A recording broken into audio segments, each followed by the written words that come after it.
خدا کے مقدس کلام میں سے یوحنا کی انجیل اس کا 5واں باب جو کہ 47 آیات پر مشتمل ہے۔ حوض کے کنارے شفا۔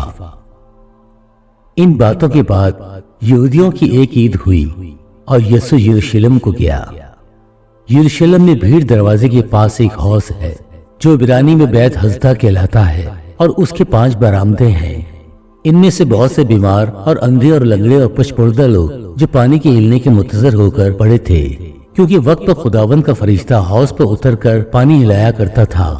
پانی ہلتے ہی جو پہلے اترتا سو شفا پاتا، اس کی جو کچھ بیماری کیوں نہ ہو۔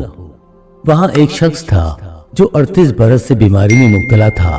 اس کو یسوع نے پڑا دیکھا اور یہ جان کر کہ وہ بڑی مدت سے اس حالت میں ہے، اس سے کہا، کیا تو تندرست ہونا چاہتا ہے؟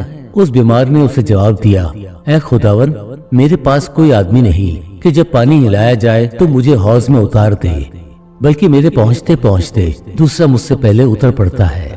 یسوع نے اس سے کہا، اٹھ اور اپنی چارپائی اٹھا کر چل پھر۔ وہ شخص فوراً تندرست ہو گیا اور اپنی چارپائی اٹھا کر چلنے پھرنے لگا۔ وہ دن سبت کا تھا۔ پس یہودی اس سے جس نے شفا پائی تھی کہنے لگے کہ آج سبت کا دن ہے، تجھے چارپائی اٹھانا روا نہیں۔ اس نے انہیں جواب دیا، جس نے مجھے تندرست کیا اسی نے مجھے فرمایا کہ اپنی چارپائی اٹھا کر چل پھر۔ انہوں نے اس سے پوچھا کہ وہ کون شخص ہے جس نے تجھ سے کہا چارپائی اٹھا کر چل پھر؟ لیکن جو شفا پا گیا تھا وہ نہ جانتا تھا کہ کون ہے، کیونکہ بھیڑ کے سبب سے یسوع وہاں سے ٹل گیا تھا۔ ان باتوں کے بعد وہ یسوع کو ہیکل میں ملا۔ اس نے اس سے کہا، دیکھ تو تندرست ہو گیا ہے، پھر گناہ نہ کرنا، ایسا نہ ہو کہ تجھ پر اس سے بھی زیادہ آفت آئے۔ اس آدمی نے جا کر یہودیوں کو خبر دی کہ جس نے مجھے تندرست کیا وہ یسوع ہے۔ اس لیے یہودی یسوع کو ستانے لگے کیونکہ وہ ایسے کام سبت کے دن کرتا تھا۔ لیکن یسوع نے ان سے کہا کہ میرا باپ اب تک کام کرتا ہے اور میں بھی کام کرتا ہوں۔ اس سبب سے یہودی اور بھی زیادہ اسے قتل کرنے کی کوشش کرنے لگے کہ وہ نہ فقط سبت کا حکم توڑتا بلکہ خدا کو خاص اپنا باپ کہہ کر اپنے آپ کو خدا کے برابر بناتا تھا۔ بیٹے کا اختیار۔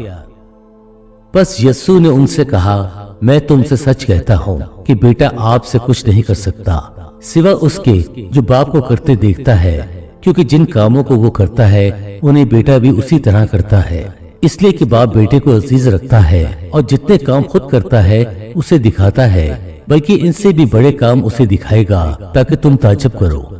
کیونکہ جس طرح باپ مردوں کو اٹھاتا اور زندہ کرتا ہے اسی طرح بیٹا بھی جنہیں چاہتا ہے زندہ کرتا ہے۔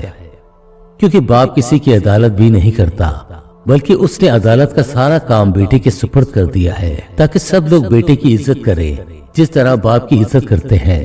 جو بیٹے کی عزت نہیں کرتا وہ باپ کی جس نے اسے بھیجا عزت نہیں کرتا۔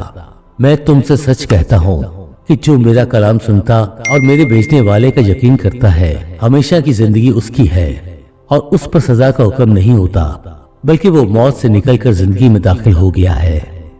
میں تم سے سچ کہتا ہوں کہ وہ وقت آتا ہے، بلکہ ابھی ہے، کہ مردے خدا کے بیٹے کی آواز سنیں گے، اور جو سنیں گے وہ جیئیں گے۔ کیونکہ جس طرح باپ اپنے آپ میں زندگی رکھتا ہے اسی طرح اس نے بیٹے کو بھی یہ بخشا کہ اپنے آپ میں زندگی رکھے، بلکہ اسے عدالت کرنے کا بھی اختیار بخشا، اس لیے کہ وہ آدم ذات ہے۔ اس سے تعجب نہ کرو، کیونکہ وہ وقت آتا ہے کہ جتنے قبروں میں ہیں اس کی آواز سن کر نکلیں گے۔ جنہوں نے نیکی کی ہے زندگی کی قیامت کے واسطے، اور جنہوں نے بدی کی ہے سزا کی قیامت کے واسطے۔ یسوع کے حق میں گواہ۔ میں اپنے آپ سے کچھ نہیں کر سکتا، جیسا سنتا ہوں عدالت کرتا ہوں، اور میری عدالت راست ہے، کیونکہ میں اپنی مرضی نہیں بلکہ اپنے بھیجنے والے کی مرضی چاہتا ہوں۔ اگر میں خود اپنی گواہی دوں تو میری گواہی سچی نہیں، ایک اور ہے جو میری گواہی دیتا ہے، اور میں جانتا ہوں کہ میری گواہی جو وہ دیتا ہے سچی ہے۔ تم نے یوحنا کے پاس پیام بھیجا اور اس نے سچائی کی گواہی دی ہے، لیکن میں اپنی نسبت انسان کی گواہی منظور نہیں کرتا، تو بھی میں یہ باتیں اس لیے کہتا ہوں کہ تم نجات پاؤ۔ وہ جلتا اور چمکتا ہوا چراغ تھا، اور تم کو کچھ عرصہ اس کی روشنی میں خوش رہنا منظور ہوا، لیکن میرے پاس جو گواہی ہے وہ یوحنا کی گواہی سے بڑی ہے، کیونکہ جو کام باپ نے مجھے پورے کرنے کو دیے یعنی یہی کام جو میں کرتا ہوں وہ میری گواہ ہے کہ باپ نے مجھے بھیجا ہے، اور باپ جس نے مجھے بھیجا ہے اسی نے میری گواہی دی ہے۔ تم نے نہ کبھی اس کی آواز سنی ہے اور نہ اس کی صورت دیکھی، اور اس کے کلام کو اپنے دلوں میں قائم نہیں رکھتے، کیونکہ جسے اس نے بھیجا ہے اس کا یقین نہیں کرتے۔